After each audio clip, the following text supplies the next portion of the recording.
વિદ્યાર્થી મિત્રો, કોરોનાના કપરા સમયની અંદર તમારા માટે ખાસ કરીને ઓનલાઈન શિક્ષણની સુવિધા માટે આપણે કેએનસા પરિવાર સદા તત્પર અને સક્રિય છે. આપે અગાઉ મારો એક લેસન મેથ્સનું બહુપદીઓ ભણ્યા છીએ, ત્યારે હવે એક ચેપ્ટર આપણે વિજ્ઞાનનું જીવ વિજ્ઞાનનું જોઈશું. તમને ખબર છે કે વિજ્ઞાનની અંદર 3 ભાગ છે: ફિઝિક્સ, કેમેસ્ટ્રી અને બાયોલોજી. બાયોલોજી મતલબ જીવ વિજ્ઞાન, જીવોનું વિજ્ઞાન, જીવનું વિજ્ઞાન. આપણને સ્વાભાવિક રીતે પ્રશ્ન થાય કે જીવ કોને કહેવાય? સીધી વાત કરીએ કે જેમાં જીવન છે તે જીવ, અને એનું વિજ્ઞાન જીવ વિજ્ઞાન. જીવન શામાં છે? તો તરત જ એવું થાય કે જે હલન ચલન કરે છે જીવન છે. તો જીવન હોવા માટે હલન ચલન પર્યાપ્ત છે? એનો મતલબ એવું કે જે હલે છે અથવા ચાલે છે એ જ જીવન છે? તો કે ના, હલન ચલન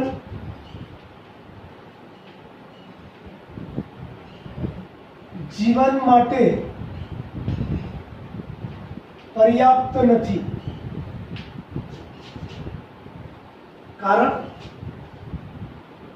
તો પહેલા આપણે એના માટે 2-3 બાબત જોઈએ. દ્રશ્ય હલનચલન, બીજું છે અદ્રશ્ય હલનચલન.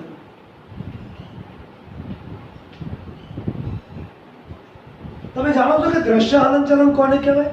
આપણે જોઈ શકીએ એવું હલનચલન. કૂતરું દોડતું હોય, ગાય વાગોળતી હોય, તો આ બધા હલનચલન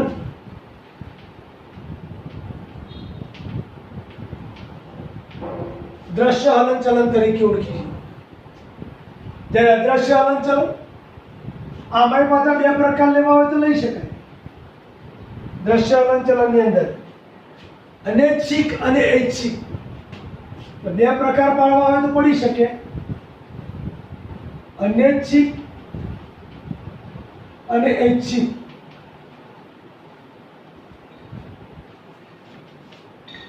આ કૂતરાનું દોડનું ઉદાહરણ જે છે એ ઐચ્છિકમાં છે. તો સૂતો વ્યક્તિ, ઊંઘતો વ્યક્તિ, સૂતો વ્યક્તિ એ અનૈચ્છિક હલનચલન થયું, પણ આપણા થકી જોઈ શકાય છે કે વ્યક્તિ જીવે છે, માટે દ્રશ્ય હલનચલન કહીશું. પણ અદ્રશ્ય હલનચલન એટલે કે જે દેખાતું નથી એવું હલનચલન. અદ્રશ્ય સમજી શકો છો કે એવું અદ્રશ્ય હલનચલન જે આપણને દેખાતું નથી છતાંય સજીવના શરીરમાં ફેરફાર થતો હોય. તો સીધી બાબત છે વનસ્પતિમાં વૃદ્ધિ.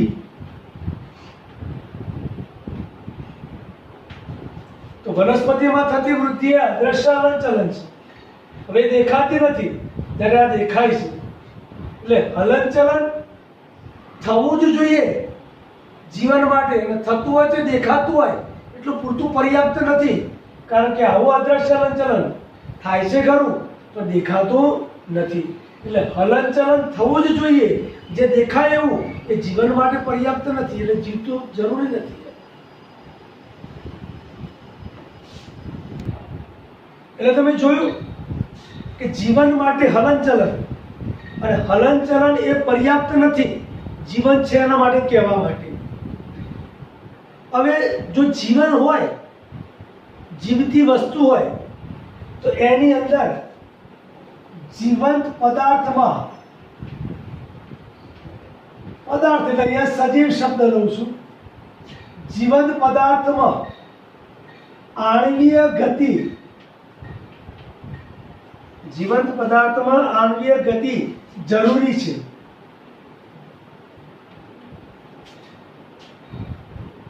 આણ્વીય ગતિ એટલે અણુની ગતિ. તો પદાર્થ જીવતો રહે એના માટે આણ્વીય ગતિ જરૂરી છે કે હા? કેમ? અહીંથી વાત કરીએ ફરીથી કે સજીવ શાનો બનેલો છે? કોષ અને પેશીનો બનેલો છે. દરેક સજીવ કોષો અને પેશીનો બનેલો છે. તમે જાણો છો આ સૃષ્ટિ ઉપર કેટલાક સજીવો એકકોષી છે અને કેટલાક બહુકોષી છે. પણ ટૂંકમાં સજીવનો બંધારણીય એકમ ઘટક કોષ છે. કોષો ભેગા થઈને પેશી બને છે. હવે આ કોષો અને પેશીમાં અણુઓ રહેલા છે. કોષ અને પેશીમાં શું રહેલું છે? અણુઓ રહેલા છે.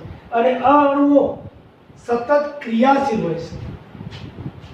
જે સતત ક્રિયાશીલ છે, જો અણુઓ સતત ક્રિયાશીલ ના રહે તો કોષ અને પેશી મૃત્યુ પામે. અને કોષ અને પેશી મૃત્યુ પામે તો સજીવ મૃત્યુ પામે છે. એટલે જો કોષ અને પેશી ક્રિયાશીલ ન રહે તો સજીવ મૃત્યુ પામે. સમજાય છે મારી વાત? ફરીથી સમજી લઈએ. દરેક સજીવ કોષ અને પેશીનો બનેલો છે. કોષ અને પેશી અણુઓના બનેલા છે. અણુઓ સતત ક્રિયાશીલ છે, ગતિશીલ છે.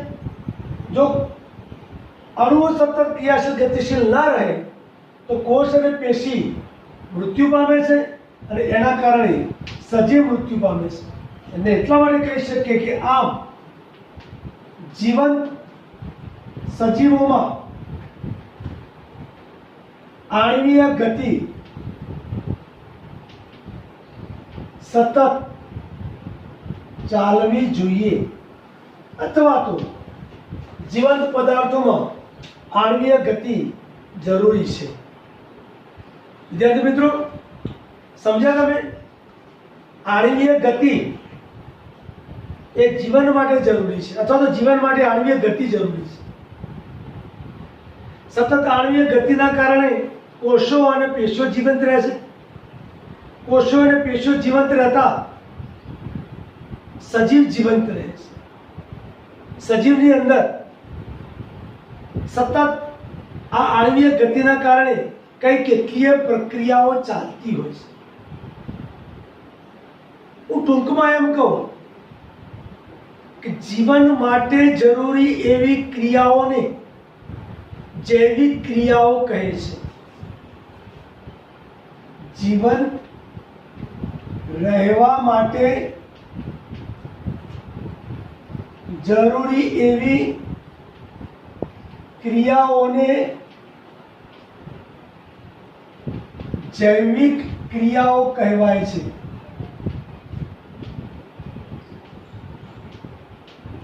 સજીવ નું અસ્તિત્વ ટકાવી રાખવા માટે, આ જીવંત રહેવા માટે કહ્યું એની જગ્યાએ તમે એવું પણ લખી શકો, અસ્તિત્વ ટકાવી રાખવા. તો તમે વ્યાખ્યાને આમ પણ બદલી શકો કે જે તે સજીવ પોતાનું અસ્તિત્વ ટકાવી રાખવા માટે જે ક્રિયાઓ કરે છે એવી ક્રિયાઓને જૈવિક ક્રિયાઓ તરીકે ઓળખવામાં આવે છે. તમે જાણો છો કે તમે કઈ કઈ જૈવિક ક્રિયાઓ કરો છો? તો જીવવા માટે આપણે શું કરવું પડે છે? ખોરાક ખાવો પડે છે. જીવવા માટે આપણે શ્વાસોશ્વાસની ક્રિયા કરવી પડે છે. જીવવા માટે આપણે વૃદ્ધિ અને વિકાસ પણ કરવો પડે છે. જીવવા માટે આપણા શરીરમાંથી આપણે કચરો બહાર કાઢવો પડે છે. તમે ડાયાલિસિસનું નામ તો સાંભળ્યું છે. જે લોકોને રુધિરની ગાળણ ક્રિયા બરોબર નથી થતી એ લોકો ડાયાલિસિસ કરાવે છે. તો એટલું જ એ પણ જરૂરી છે. આમ દરેક ક્રિયા જીવંત સજીવને જીવંત રહેવા માટે એટલી જ જરૂરી છે. એ પૈકીની પહેલી ક્રિયા છે પોષણ ક્રિયા. બીજી કઈ ક્રિયા? બધી ક્રિયાઓ લખીએ આપણે. શ્વસન ક્રિયા. ત્રીજી ક્રિયા વહન ક્રિયા. ચોથી ક્રિયા ઉત્સર્જન ક્રિયા. અહીં આ પાઠની અંદર આપણે મુખ્યત્વે 4 જીવંત પ્રક્રિયાઓ ભણવાની છે. એક પોષણ, બીજી શ્વસન, એક વહન અને એક ઉત્સર્જ. જૂના કોષની અંદર આ 4 પ્રક્રિયાઓ 2 પાઠમાં આપેલી હતી. જૈવિક ક્રિયાઓ, પોષણ અને શ્વસન, અને પછી બીજો પાઠ હતો વહન, પરિવહન અને ઉત્સર્જ. જ્યારે અહીંયા આ 4 ભેગી કરીને એક પાઠ બન્યો છે, જે અત્યારે હાલ આપણે ચાલુ છે તે 6થો પાઠ, અને એનું નામ છે જૈવિક ક્રિયાઓ. હવે ધ્યાનથી જુઓ બરોબર કે પોષણ, તો આપણે પોષણ કોને કહીશું? પોષણ શબ્દથી થોડું ખબર તો પડે કે પોષણ એટલે શું. તો સજીવ દ્વારા ખાવાની કઈ ક્રિયા, ખોરાક મેળવવાની ક્રિયા, એના સંદર્ભમાં એવું કંઈક હોઈ શકે એવું લાગે આપણને. તો દરેક સજીવને ઉર્જાની જરૂર છે. દરેક સજીવને ઉર્જાની જરૂર છે, શક્તિની જરૂર છે. એને કે ઉર્જા, કૌશલ કે શક્તિ. તો સજીવ ઉર્જા મેળવવા માટે,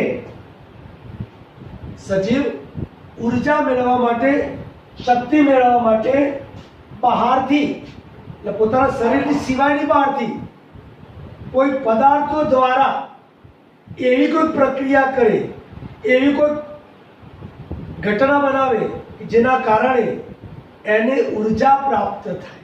એટલે વ્યાખ્યા તરીકે આપણે એવું કહી શકીએ કે ઉર્જાના ઘટકને ખોરાક રૂપે બહારથી સજીવ શરીરની અંદર દાખલ કરવાની ક્રિયા. ઉર્જાના ઘટકને શરીરની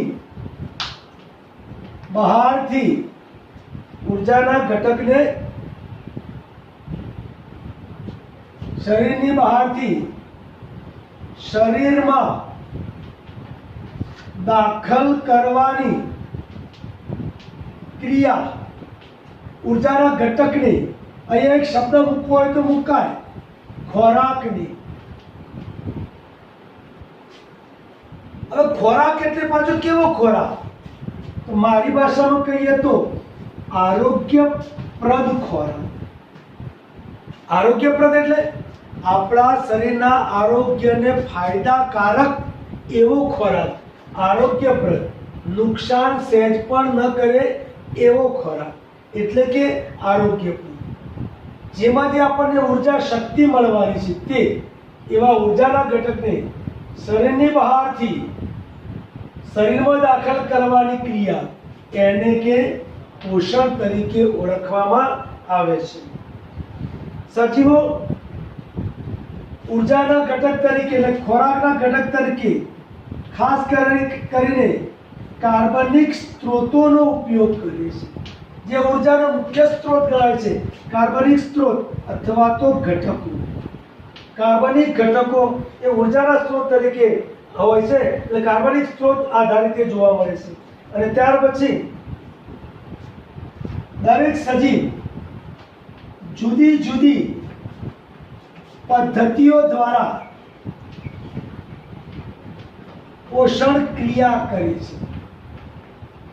આ સમજાય છે કે દરેક જુદી જુદી પદ્ધતિ દ્વારા, તમે વનસ્પતિનું ઉદાહરણ લો તો તમને ખબર છે કે વનસ્પતિ પોષણ માટે શું કરે છે. ક્યાંક પ્રાથમિક ધોરણમાં ભણી ગયા છો 9મા ધોરણ સુધી કે વનસ્પતિ પ્રકાશ સંશ્લેષણ કરે છે. તો પ્રકાશ સંશ્લેષણની ક્રિયા એ પોષણની ક્રિયા છે, ખોરાક મેળવવાની ક્રિયા છે. પણ તમે અને હું, ગાય, બકરી, ભેંસ એ તૈયાર વનસ્પતિએ તૈયાર કરેલા ખોરાક ઘટકમાંથી આપણે ખોરાક મેળવીએ છીએ. તો આપણે એ ખોરાક મેળવવાની આપણી પ્રક્રિયા. તો વનસ્પતિ જે કરે છે એ જાતે કરે છે પ્રકાશ સંશ્લેષણથી, માટે સ્વાવલંબી છે, સ્વાવલંબી પોષણ છે. એટલે જુદી જુદી સજીવો, એમાં વનસ્પતિ માટે હું એવું લખું તો સ્વાવલંબી પોષણ. અને પ્રાણીઓની વાત કરું ખાલી, અથવા તો બીજા ઘણા બધા, તો એ પરાવલંબી પોષણ.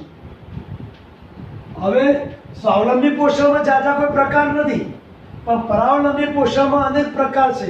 એ જ્યારે વિગતે આપણે પોષણની પ્રક્રિયા જોઈશું ત્યારે જોઈશું. ફિલહાલ પોષણ માટે આટલું જોઈએ. ત્યાર પછી બીજી બે કઈ પ્રક્રિયા, જીવન પ્રક્રિયા કીધી તમને, શ્વસન.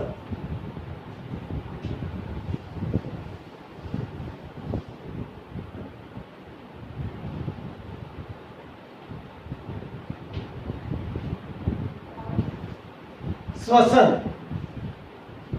ઘણી વાર હું કેટલાક બાળકોને પૂછું કે શ્વસન એટલે શું, તો બાળકો એવો જવાબ આપે, અમે એક્શન કરીને બતાવ્યું. એનો મતલબ એ એક્શન જે આપણે કરીએ છીએ વાસ્તવમાં ખરેખર શ્વાસોશ્વાસ છે. શ્વાસ અને ઉચ્છ્વાસ. પણ શ્વસન એ નાકમાં નહીં, નાક દ્વારા કોષમાં થતી ક્રિયા છે અને માટે એને કોષીય શ્વસન તરીકે ઓળખવામાં આવે છે. એટલે શ્વસન એ ખરેખર ક્યાં થાય છે? કોષમાં થતી પ્રક્રિયા છે, માટે એને કોષીય શ્વસન. શું છે શ્વસન? જીવંત રહેવા માટેની પ્રક્રિયા. મેં તમને કીધું કે કોષો પોતાની આણ્વિક ગતિ ચાલુ રાખે છે, તો કોષમાં થતી આ પ્રક્રિયા સતત O2 અને CO2 ની આપલે કર્યા કરે છે. તો કોને કહીશું શ્વસન? તો કે સજીવો કોષોની જરૂરિયાત માટે અથવા તો કોષની જરૂરિયાત માટે ઉર્જા પૂરી પાડવા માટે ગ્લુકોઝ જેવા જે પદાર્થો છે, ખાદ્ય પદાર્થો, એ ખાદ્ય પદાર્થો ગ્લુકોઝ જેવા પદાર્થોનું દહન કરે. કોના વડે? ઓક્સિજનની પ્રક્રિયાથી, અને CO2 નું નિર્માણ કરે, અને એ વખતે શક્તિ નિર્માણની ક્રિયા કરે છે. તો એવી પ્રક્રિયાને શ્વસન ક્રિયા તરીકે ઓળખવામાં આવે છે. એટલે એની વ્યાખ્યા લખવી હોય તો આવી લખી શકીએ કે સજીવ વડે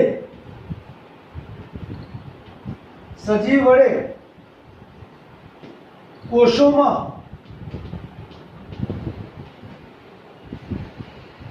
કોષીય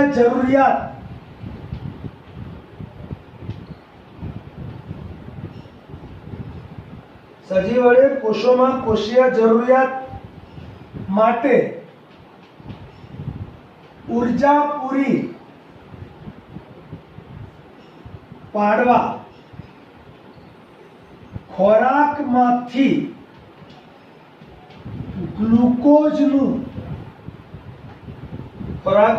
ગ્લુકોઝનું ઓક્સિજનની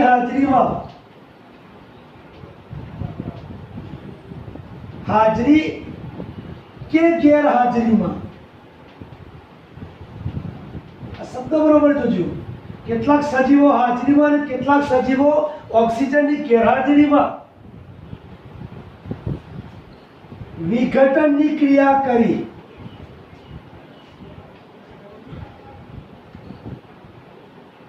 શક્તિ નિર્માણ કરે છે.